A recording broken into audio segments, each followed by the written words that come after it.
أعوذ بالله من الشيطان الرجيم بسم الله الرحمن الرحيم. Tentang masalah nggak rela. Ini judul diambil dari pemahaman atau tafsir terhadap surat Asy-Syarah atau surat Al-Insyirah. Karena memang seperti yang saya sampaikan pada pekan yang lalu dan beberapa pekan sebelumnya, kalau acara tongkrongan ilmu kita di Rabu malam akan coba kita bedah ayat-ayat atau surat-surat yang populer di masyarakat, dan itu kita coba jadikan semacam standar ataupun quote ataupun petunjuk dalam hidup kita. Nah, kalau sebelumnya kita membahas tentang surat Ad-Duha, surat yang bercerita tentang galau, sedih, ngerasa sendiri, terus motivasi untuk tetap berserah kepada Allah, bahwa Allah gak pernah ninggalin kita, dan seterusnya dan seterusnya. Pada malam ini kita akan membahas tentang kelanjutan dari surat Ad-Duha, yaitu surat Al-Insyirah atau juga dikenal dengan surat Asy-Syarah. Judulnya memang agak sedikit bebas, yang jelas nanti temanya akan berkaitan dengan surat tersebut, tentang gimana caranya biar sesuatu yang bikin kita tadinya gak rela jadi rela.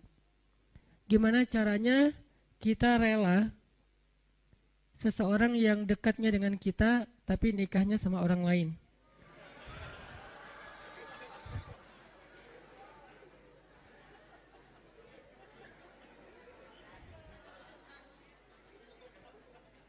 Soalnya saya juga nggak rela. Enak aja. Gimana caranya kayak gitu? Maaf ya, saya belum pernah ngerasain sakit sejauh itu, sedalam itu. Sesakit-sakitnya saya masih ada obatnya. Sekarang udah terobati. Apaan sih?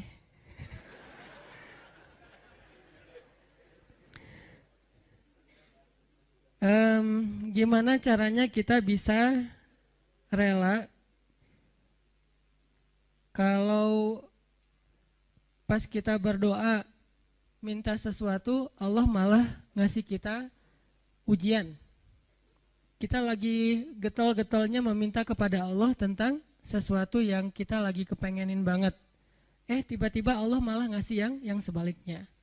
Gimana caranya biar kita rela kalau kita ditolak dengan bahasa yang lembut? Kalau kita ditolak dengan alasan-alasan yang kadang-kadang gak masuk akal. Kalau kita ditolak alasannya misalnya kayak kita kayaknya gak cocok, soalnya hitung-hitungannya gak dapat misalnya. Atau karena mitos-mitos tertentu, atau orang tuanya kayak gak sreg gitu sama kita, padahal kita udah berjuang untuk caper-caperan habis-habisan, modalnya juga udah keluar banyak, tapi ditolak. Gimana caranya kita rela atau lega? Gimana biar kita lega? Ini ada nih. Kalau kita ke masjid pakai sendal eger, pulangnya nyeker. Siapa nih? Terus banyak yang jawabannya politik gitu, gak usah dibaca. Nah, gitu-gitu deh. Ada beberapa yang agak-agak unik. Tapi yang paling unik yang tadi. Kita udah kegeeran banget, dia dekat sama kita, tapi jadiannya sama orang lain. Dan orang lain itu bukan siapa-siapa, teman.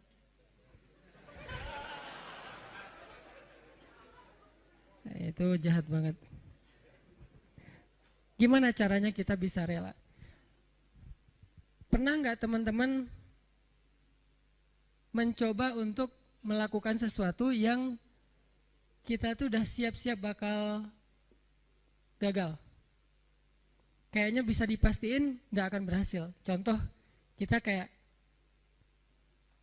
mau ngedatangin seorang calon mertua yang anaknya itu idola kampus banget, atau idola sekolah, atau teman masa kecil kayak Spider-Man atau apalah. Terus kita kayak yakin banget bahwa kita tuh bukan standar orang tuanya dan pasti kemungkinan besar akan ditolak. Cuman kan gak ada salahnya juga untuk mencoba ya. Nah, ternyata ditolak beneran. Nah, gimana rasanya tuh?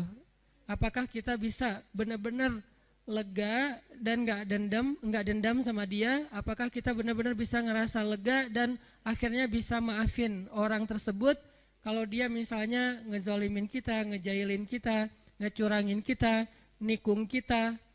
Yang terakhir agak berat sih. Yang misalnya dia kayak memfitnah kita, ngomongin kita, mengkomen dengan hate di akun kita, meng-kick kita di grup atau nge-block kita di nomornya, bisa nggak kita lega, kita rela, terutama kepada Allah Subhanahu Wa Taala. Karena ada orang yang mungkin sering nggak rela dengan perlakuan manusia, tapi dia masih berusaha untuk rela dengan ketentuan Allah.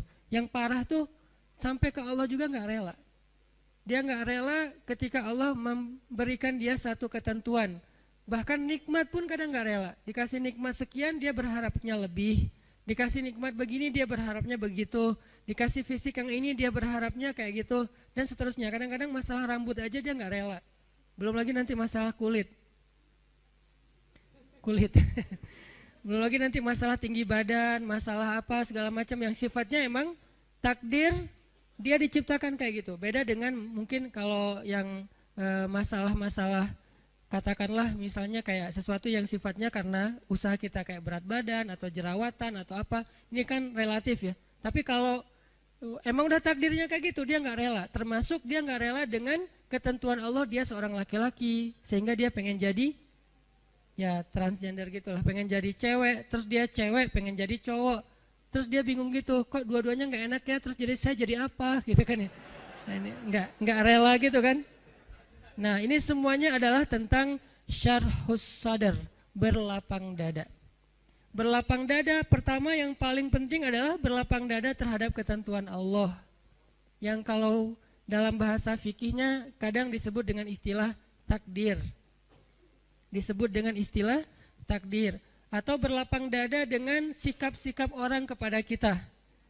Seberapa besar lapang dada kita sehingga dada kita itu muat dengan kesalahan orang. Makin lapang, makin banyak kesalahan orang yang muat di dalam dada kita. Enggak sampai bikin kita nyesek. Jadi ada kesalahan masih lapang. Enggak nyesekin kita, jadi kita masih santai. Kan orang kalau lapang, sebutlah kita kayak di sebuah ruangan atau di mobil aja nih. Kebenaran mobilnya mobil city car yang memang dua row gitu. Seatnya cuma 4 orang. Nah, kalau masuknya cuman kita driver nih, masuk 1 orang teman, kita merasa sempit nggak? Enggak. Atau kita jadi penumpang sama driver, masuk seorang teman masih biasa. Masuk yang ketiga jadi 4 orang sekarang masih biasa. Masuk yang kelima, yang keempat jadi 5 orang, mulai agak-agak gimana gitu, apalagi duduk di belakang kan ya. Nah, kebayang nggak kalau mobilnya bus? Kalau mobilnya city car yang mungkin cuman muat 4 orang, nyamannya, terus diisi 5 orang, jadinya gimana? Nggak nyaman kan? Tapi kalau bus diisi 5 orang, masih nyaman, leluasa, karena emang isinya harusnya 35, 40. Nah, artinya dada kita itu sesek tergantung kelapangannya, bukan tergantung masalahnya. Ada orang yang masalah sepele bikin dia nyesek. Ada orang yang masalahnya udah luar biasa, dia masih kayak biasa-biasa aja. Kenapa? Bedanya bukan masalahnya, tapi yang membedakan itu adalah syarhus sadarnya, lapang dadanya.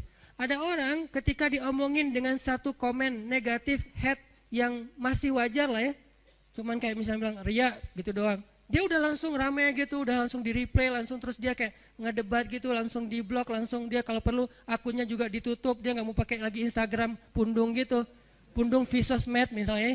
Ini gara-gara apa? Gara-gara ada satu haters yang satu kata doang, ria, sombong. Ini artinya bukan masalahnya terlalu besar, tapi dadanya mungkin belum lapang. Dan itu juga berlaku kepada pasangan, berlaku kepada keluarga, berlaku kepada orang tua, berlaku kepada guru, berlaku kepada banyak urusan hidup kita. Kadang-kadang satu kata bikin kita nyesek.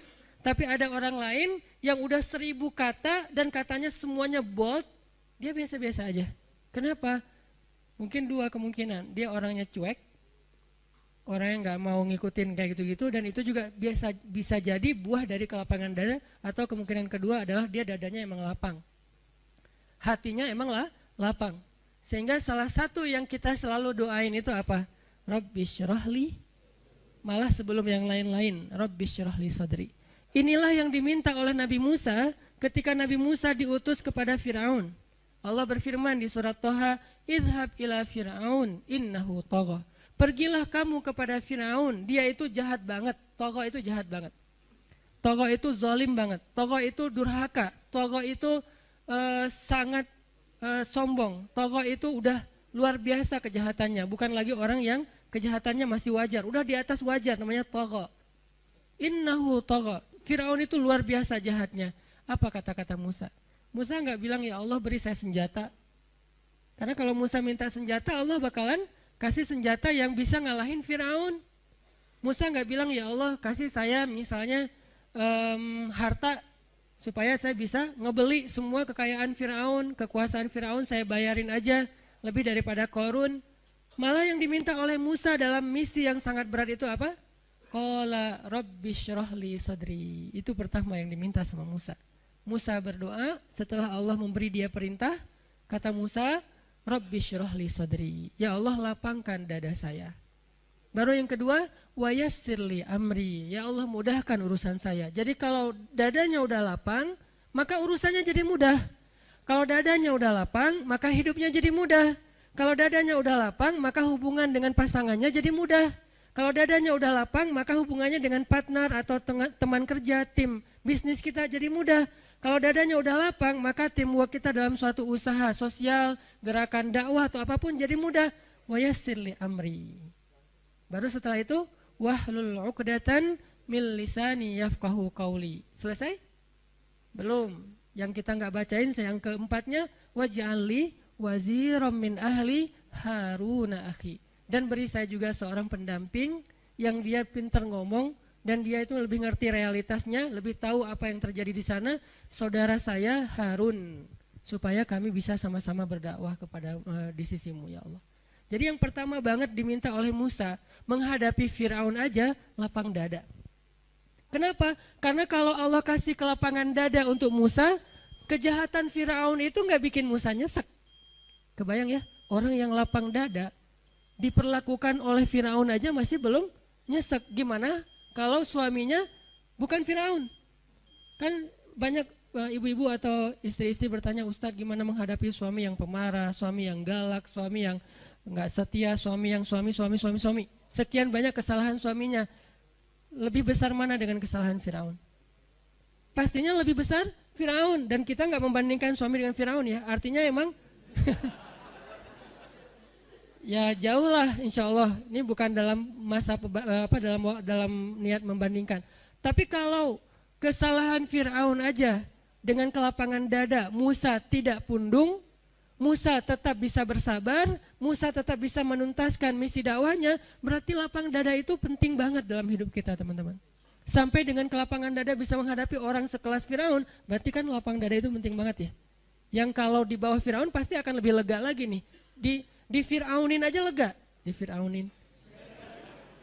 Jadi diperlakukan oleh Firaun aja masih lega, itulah yang diminta oleh Musa. Ini menandakan bahwa lapang dada itu salah satu doa yang paling penting untuk kita baca teman-teman. Bukan cuma pas mau ngomong di depan kita baca Rabbi syrah li sadri. Kapan aja Rabbi syrah li sadri, Rabbi lapangkan dada saya, lapangkan dada saya.